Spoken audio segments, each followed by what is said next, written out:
ಪಿತನ ಸುತನ ಮತ್ತು ಪುತ್ರಾತ್ಮ ನಾಮದಲ್ಲಿ amen. Praise the lord. Hallelujah.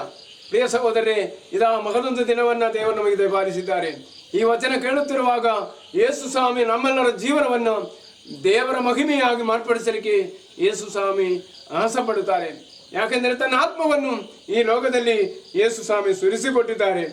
ಪವಿತ್ರ ಸ್ನಾನ ಮುಖಾಂತರ ನಾವೆಲ್ಲರೂ ದೇವರ ಆತ್ಮನ ಮುಖಾಂತರ ಜೀವಿಸುವವರಾಗಿ ಜೀವಿಸಬೇಕು ಎಂಬುದನ್ನು ಯೇಸು ಸ್ವಾಮಿ ತನ್ನ ಆತ್ಮನ ಮುಖಾಂತರ ನಮ್ಮಲ್ಲಿ ಹೇಳುತ್ತಾ ಇದ್ದಾರೆ.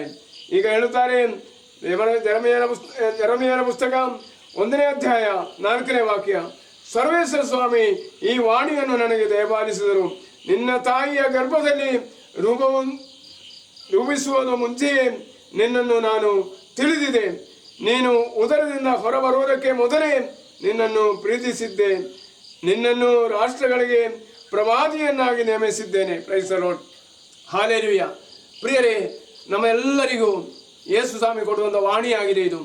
ನಾವೆಲ್ಲರೂ ತಾಯಿ ಉದರದಿಂದಲೇ ಈ ಲೋಕದಲ್ಲಿ ಬರಲಿಕ್ಕೆ ಬೇಕಾದ ದಾರಿ ಸಿದ್ಧಗೊಳಿಸಿ ಆಗಿದೆ ಲೋಕಕ್ಕೆ ಕಳುಹಿಸಿತು.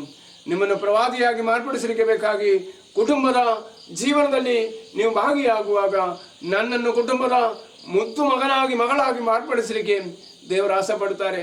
ಯಾಕೆಂದರೆ ನೀವೆಲ್ಲರೂ ಪ್ರಾರ್ಥಿಸುವ ಮಕ್ಕಳಾಗಬೇಕು. ಅದಾಗಿದೆ ದೇವರ ವಾಣಿ. ದೇವರ ಪರಿಸ್ಥಿತಿಯಲ್ಲಿ ಭಾಗಿಯಾಗಬೇಕು. ಆಗ ಯೇಸು ಸ್ವಾಮಿ ನಿಮ್ಮನ್ನು ಹೇರಳವಾಗಿ ಆಶೀರ್ವದಿಸ್ತಾರೆ.